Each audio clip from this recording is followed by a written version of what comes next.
Uma vergonha como você não consegue nem comprar uma bicicleta, minha irmã disse, mas meu helicóptero desce na festa e ela quase desmaia.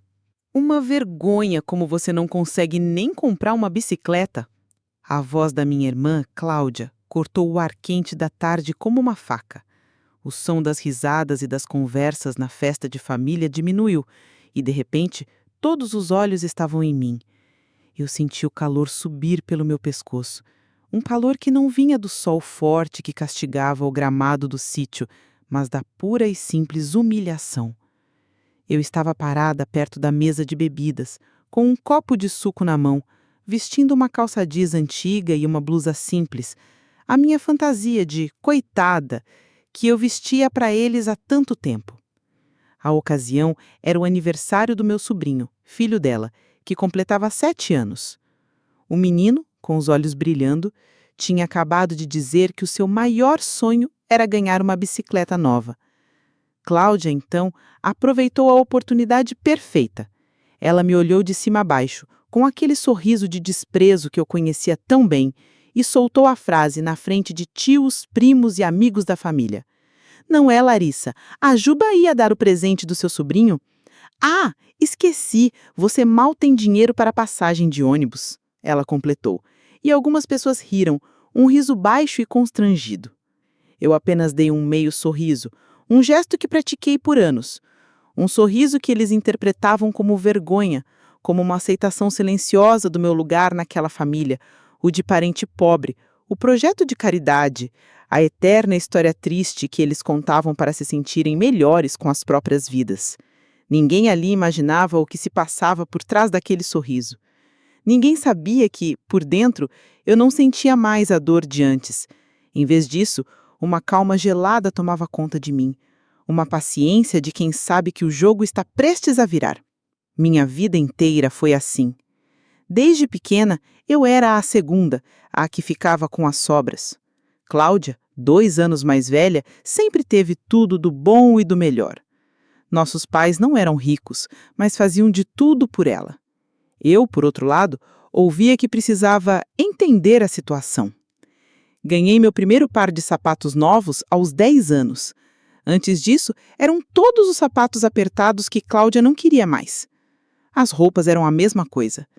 Lembro-me de uma festa de 15 anos de uma prima em que Cláudia ganhou um vestido deslumbrante, feito sob medida. Para mim, minha mãe reformou um vestido antigo dela. Eu passei a festa inteira sentada num canto, sentindo os olhares de pena enquanto minha irmã dançava no centro do salão. Na adolescência, a diferença ficou ainda mais gritante. Ela fazia cursos, viajava com a escola, namorava os rapazes populares. Eu trabalhava desde os 16 anos em uma lanchonete para ajudar em casa, e mesmo assim, o dinheiro nunca era o suficiente. Quando prestei vestibular para uma faculdade pública, um curso que eu sonhava em fazer, passei, mas tive que desistir. A faculdade era em outra cidade e minha família alegou que não tinha como bancar minha moradia e meu transporte. No ano seguinte, Cláudia decidiu que queria fazer uma faculdade particular, bem mais cara, e para ela eles deram um jeito. Fizeram empréstimos, venderam um pequeno terreno que tínhamos. O futuro dela era um investimento, o meu, uma despesa. Aquilo me quebrou por dentro. Foi a primeira vez que eu senti não apenas a humilhação, mas uma raiva profunda, uma raiva que eu engoli e guardei. Decidi que, de alguma forma, eu mudaria a minha história. Mas por fora, continuei sendo a mesma Larissa de sempre, a que abaixava a cabeça, a que agradecia pelas roupas velhas que Cláudia me dava com um ar de grande generosidade na frente de todos. Toma, irmãzinha, para você não andar sempre com a mesma roupa furada, ela dizia, e minha mãe sorria, orgulhosa da filha bondosa que tinha criado. A vida adulta só piorou as coisas. Eu pulava de um emprego de salário mínimo para outro, vendedora, recepcionista, auxiliar de escritório. Nunca conseguia juntar dinheiro, vivendo sempre no limite. Cláudia se casou com um homem de família com boas condições financeiras, teve filhos e construiu uma vida que fazia questão de esfregar na minha cara. Nos almoços de domingo, as perguntas eram sempre as mesmas. E você, Larissa, ainda morando naquele apartamento minúsculo? Não conseguiu um emprego melhor ainda? Cuidado para não ficar pra titia, hein? Quem vai querer uma mulher que não tem onde cair morta? Cada palavra era uma pequena pedra atirada em mim. E eu aguentava. Eu sorria. Eu dizia que as coisas iam melhorar. Mas a verdade é que por trás daquela fachada, algo já estava acontecendo, algo que eles nem sonhavam. Ali, na festa, com um copo de suco na mão, eu olhei para cada rosto. Meu tio, que me dava tapinhas com descendentes nas costas. Minha prima, que me olhava como uma mistura de pena e superioridade. E minha irmã, o centro daquele universo cruel, saboreando sua pequena vitória pública. Ela achava que tinha me atingido mais uma vez. E, de fato, a antiga Larissa teria corrido para o banheiro para chorar. Teria ido embora mais cedo, com o coração em pedaços. Mas eu não era mais a antiga Larissa. Enquanto ela me olhava, esperando uma lágrima ou uma resposta gaguejada, eu apenas levantei meu copo, num brinde silencioso, e dei um gole no suco. O gosto era doce. O gosto da espera que estava prestes a acabar. Eu olhei para um céu azul, vasto e sem nuvens, e meu sorriso se alargou um pouco mais. O show deles estava no fim, e o meu estava prestes a começar.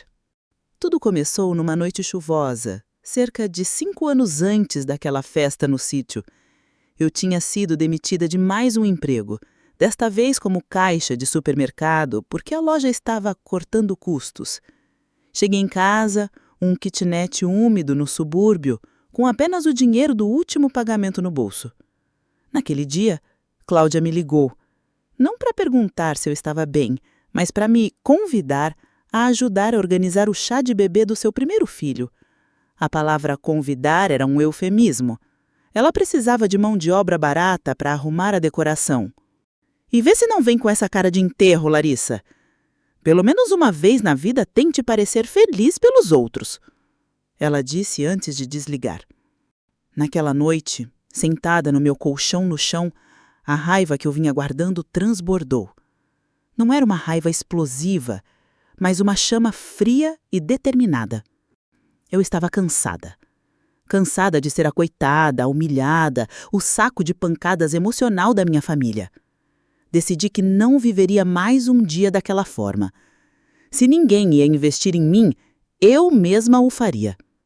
Com o pouco dinheiro que tinha, comprei um curso online de marketing digital. Era o mais barato que encontrei, com aulas gravadas e sem suporte algum. Passei noites em claro com um caderno e uma caneta estudando cada detalhe. O apartamento mal tinha sinal de internet. Então eu ia para uma praça pública durante a madrugada para conseguir baixar as aulas. Enquanto minha família achava que eu estava afundada na depressão, eu estava construindo, tijolo por tijolo, a minha fuga. O meu primeiro negócio foi pequeno, quase insignificante. Comecei a gerenciar as redes sociais de pequenos comércios do meu bairro. A padaria, a lojinha de roupas, o salão de beleza.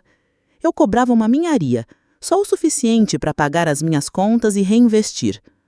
O trabalho era invisível para minha família. Para eles, eu continuava desempregada. Quando me perguntavam o que eu fazia o dia todo, eu dizia que estava procurando emprego, e eles balançavam a cabeça com pena. Era o disfarce perfeito. O segredo se tornou meu maior aliado. Ninguém desconfiava. Ninguém se importava o suficiente para investigar. Para eles, a minha identidade estava selada. Eu era a irmã fracassada. E eu usei isso a meu favor. Em cada almoço de domingo, eu ouvia os comentários maldosos e as dicas de empregos horríveis e guardava tudo. Cada palavra de desprezo se transformava em combustível. Eu chegava em casa e trabalhava com mais afinco, com mais vontade de provar que todos eles estavam errados. Depois de 6 meses, a situação começou a melhorar. Eu já tinha uma pequena carteira de clientes fixos e estava ganhando mais do que em qualquer um dos meus empregos anteriores. Mudei-me para um apartamento um pouco melhor, mas ainda simples o suficiente para não levantar suspeitas. Eu dizia que tinha arrumado um bico como freelancer, algo que eles mal entendiam, e que soava precário o suficiente para manter a imagem de coitada. O ponto de virada aconteceu 1 ano depois. Um dos meus clientes, uma pequena marca de cosméticos artesanais, estava à beira da falência. A dona, uma senhora muito simpática, me ofereceu uma porcentagem da empresa em troca do meu trabalho. Eu vi ali uma oportunidade de ouro. Mergulhei de cabeça, criei um site novo, desenvolvi uma estratégia de vendas online agressiva e usei todo o meu conhecimento para reposicionar a marca. Nos meses seguintes, as vendas explodiram. O que era um pequeno negócio de bairro se transformou em um sucesso nacional. De repente, o dinheiro começou a entrar. Muito dinheiro. A minha porcentagem, que no começo não valia quase nada, passou a render valores que eu nunca imaginei na vida. E mesmo assim, eu mantive o segredo. Eu continuei vivendo de forma simples. O mesmo carro popular comprado em dezenas de parcelas. As mesmas roupas discretas. Para minha família, nada havia mudado. Eu ainda era a Larissa que precisava de ajuda, que ouvia caladas humilhações. Lembro-me de um Natal em que Cláudia me deu um conjunto de potes de plástico de presente. Para você guardar a comida que sobra, já que não tem dinheiro para comprar comida fresca todo dia, disse ela rindo na frente de todos. Eu agradeci com um sorriso, enquanto pensava na transferência de 6 dígitos que tinha caído na minha conta naquela manhã. A ironia era deliciosa. Era como assistir a uma peça de teatro em que só eu conhecia o verdadeiro roteiro. Eu via suas vidas, suas pequenas preocupações com contas, com a parcela do carro novo, com a reforma da casa.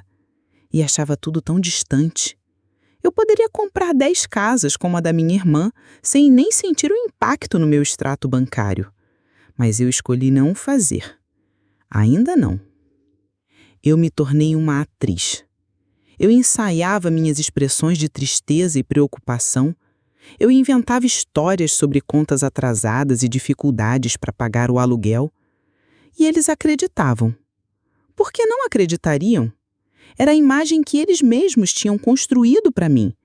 Era confortável para eles pensar que eu continuava no mesmo lugar de sempre, pois isso reafirmava o sucesso deles. Enquanto meu império crescia silenciosamente, eu já tinha diversificado os investimentos, comprado imóveis, ações. Minha vida pública permanecia a mesma. Era um jogo perigoso e solitário. Não ter com quem compartilhar minhas vitórias era às vezes um peso. Mas a ideia do que estava por vir, o grande finale, me mantinha firme. Eu não queria o dinheiro deles, nem a ajuda. Eu não queria mais nada que viesse daquela família, a não ser uma coisa: que eles engolissem cada palavra, cada risada, cada olhar de desprezo. E a festa no sítio, com o comentário da bicicleta, foi o palco que eu esperei por anos. Ali, parada, sentindo o sol no rosto, eu sabia que o segundo ato da minha vida estava prestes a começar. E seria um espetáculo inesquecível. O sorriso de desprezo de Cláudia permaneceu no seu rosto por um longo tempo. Ela saboreava o momento, a humilhação pública que, para ela, era mais um troféu na sua coleção de vitórias sobre mim. Eu continuei em silêncio, terminando meu suco, e esse silêncio parecia irritá-la ainda mais. O gato comeu sua língua, Larissa? Ou a verdade dói tanto assim? Ela provocou, cruzando os braços. Não se preocupe, eu compro a bicicleta para o meu filho. Não quero que você passe o mês comendo pão seco por causa disso. Minha mãe se aproximou, colocando a mão no meu ombro com aquela pena que sempre me feriu mais do que a raiva. Deixa sua irmã em paz, Cláudia. Vamos, filha, venha comer um pedaço de bolo, vai te animar. Eu gentilmente retirei a mão dela do meu ombro. Não, obrigada, mãe. Na verdade, eu não posso demorar muito. Tenho um compromisso. A risada de Cláudia foi alta e estridente.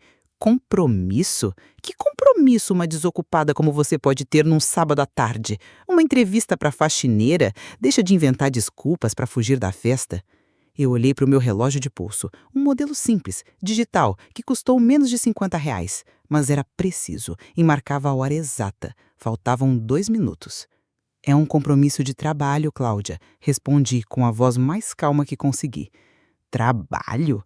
Que trabalho? Ela insistiu, o deboche evidente na sua voz. Outros parentes se aproximavam, curiosos para assistir ao final do show. Foi quando um som começou a cortar o ar.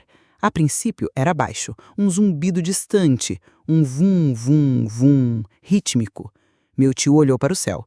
Deve ser um avião agrícola de alguma fazenda vizinha. Mas o som ficava cada vez mais alto, mais encorpado. Não era um avião, era o som inconfundível de paz cortando o ar, um som pesado, poderoso, que fazia o chão vibrar sutilmente. As conversas foram morrendo. Todos começaram a olhar para o céu, procurando a fonte daquele barulho que crescia a cada segundo. E então ele apareceu. Surgindo por cima das árvores no horizonte, um helicóptero preto e reluzente voava abaixo, vindo diretamente na nossa direção. Não estava de passagem, estava se preparando para pousar. O choque no rosto das pessoas foi instantâneo. Um helicóptero? Ali? Naquele sítio alugado para uma festa de família simples? O barulho se tornou ensurdecedor.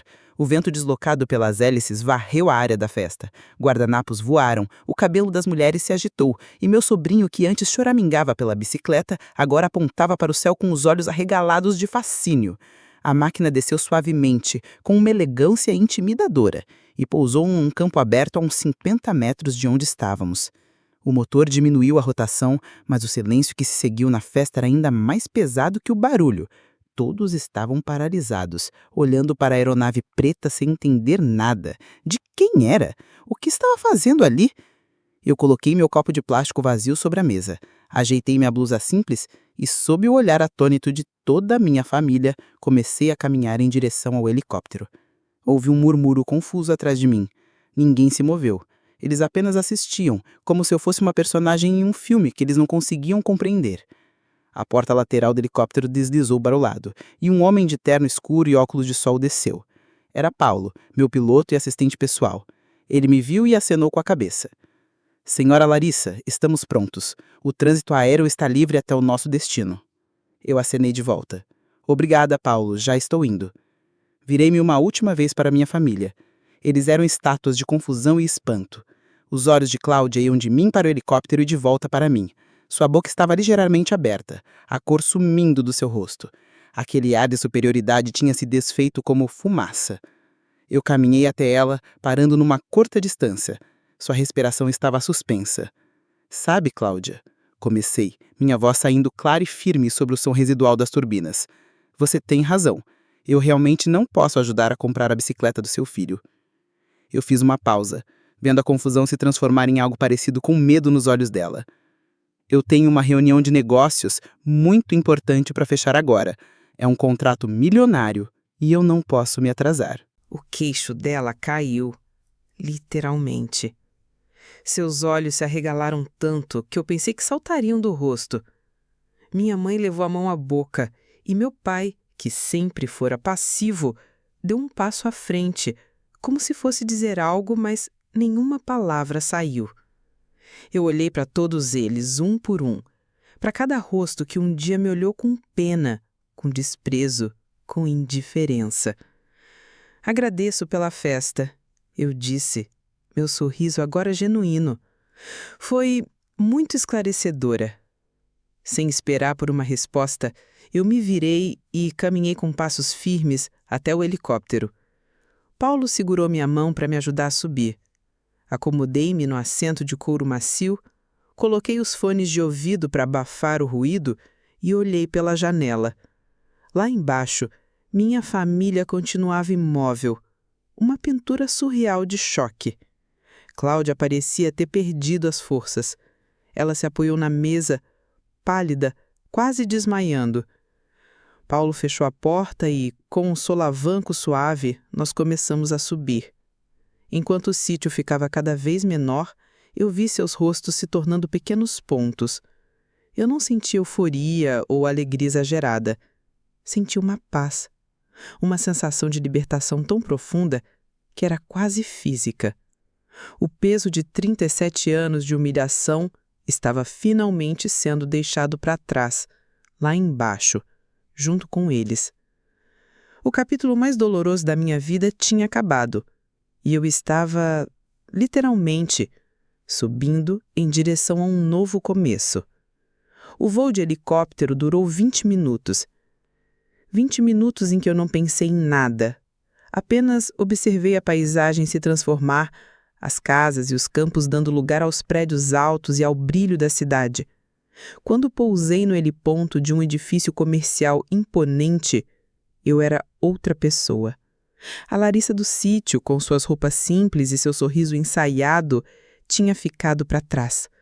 Uma casca vazia, abandonada no meio de um gramado. A reunião foi um sucesso. Fechei o maior contrato da minha empresa até hoje. Um acordo que me colocaria em um novo patamar no mundo dos negócios. Durante as 3 horas de negociação, meu celular vibrou incessantemente no modo silencioso dentro da bolsa. Eu sabia quem era. Sabia o que eles queriam. Ignorei cada chamada. Pela primeira vez na vida, a minha prioridade era eu mesma. Quando finalmente saí da sala de reuniões, havia 37 chamadas perdidas. A maioria da minha mãe, algumas do meu pai e, para minha surpresa, 5 de Cláudia. As mensagens de texto eram um dilúvio de confusão e pânico. Larissa, pelo amor de Deus, atende! O que foi aquilo? Sua irmã passou mal. Estamos no hospital. Você precisa explicar isso. A mensagem sobre o hospital me deu uma pontada de preocupação. Mas era uma preocupação antiga, um reflexo condicionado. Respirei fundo e liguei para minha mãe. A voz dela estava embargada, uma mistura de choro e raiva. Onde você está? Que loucura foi aquela? Um helicóptero, Larissa. Sua irmã teve um pico de pressão, achamos que era infartar. Como você pode fazer isso com a gente? A velha culpa tentou me alcançar, mas eu a mantive à distância. Mãe, a Cláudia tá bem? Perguntei com a voz firme. Tá em observação, mas tá bem. Mas essa não é a questão. Por que você fez aquilo? Humilhou todo mundo. Eu quase ri. Humilhou? Mãe, por anos vocês me humilharam. Cada festa, cada almoço, cada comentário. Hoje, eu não humilhei ninguém. Eu apenas mostrei a minha realidade. A vida que eu construí sozinha, enquanto vocês achavam que eu era uma coitada. A festa acabou, mãe. Para mim, acabou há muito tempo. Desliguei antes que ela pudesse responder. E então, eu os bloqueei, um por um. Mãe, pai, tios, primos. Foi um gesto frio, digital, mas simbolizava um muro que eu estava erguendo ao redor da minha paz. Só deixei o número de Cláudia desbloqueado. Eu sabia que ela, em algum momento, viria até mim. Nos dias seguintes, a mudança foi drástica. Parentes que mal falavam comigo começaram a me mandar mensagens em redes sociais que eu raramente usava. Sempre soube do seu potencial, dizia um primo que me chamava de a esquisita. Que orgulho! Precisamos comemorar! Escreveu uma tia que vivia me oferecendo seus empregos de faxina. O interesse deles era tão transparente que chegava a ser patético. Eu ignorei tudo. Uma semana depois, Cláudia apareceu na recepção do meu escritório. Eu tinha um andar inteiro em um dos prédios mais caros da cidade. A recepcionista me avisou e eu pedi que a deixasse subir. Eu precisava disso. Ela entrou na minha sala, um ambiente amplo com paredes de vidro e uma vista panorâmica da cidade. Ela olhou tudo com olhos arregalados, a inveja e o ressentimento lutando contra a admiração. Ela não usava máscara de superioridade. No lugar, havia uma expressão de súplica que não combinava com ela. Larissa, ela começou, a voz fraca. Eu não entendo. Por quê? Por que você escondeu tudo isso? Sente-se, Cláudia, eu disse apontando para uma das cadeiras de couro em frente à minha mesa. Eu permaneci de pé, olhando para a cidade lá fora. Por que você não nos contou? Ela repetiu a voz embargada. Nós somos sua família. Eu sou sua irmã. Você me fez de idiota por todos esses anos. Eu virei-me e, pela primeira vez, olhei-a nos olhos sem medo, sem vergonha, sem a sombra da irmã mais nova e pobre. Fiz você de idiota? Cláudia, por mais de 30 anos, você fez da minha vida um inferno particular. Você se alimentava da minha tristeza. Você precisava que eu fosse pequena para se sentir grande. As lágrimas começaram a escorrer pelo rosto dela. Não é verdade. Eu sempre te amei. Eu tenho um jeito difícil. Não, Cláudia. Não confunda crueldade com um jeito difícil. Cortei minha voz fria como aço. Você lembra do Natal em que me deu potes de plástico para guardar sobras? E da vez que me deu suas roupas velhas na frente de todo mundo, dizendo que era para eu não passar vergonha? Você lembra, há uma semana, quando disse que eu não tinha dinheiro nem para uma bicicleta? Você não estava sendo difícil. Você estava sendo cruel. E você gostava disso. Ela soluçou. Me perdoa, Larissa. Por favor, eu sinto sua falta. Vamos recomeçar. Somos irmãs.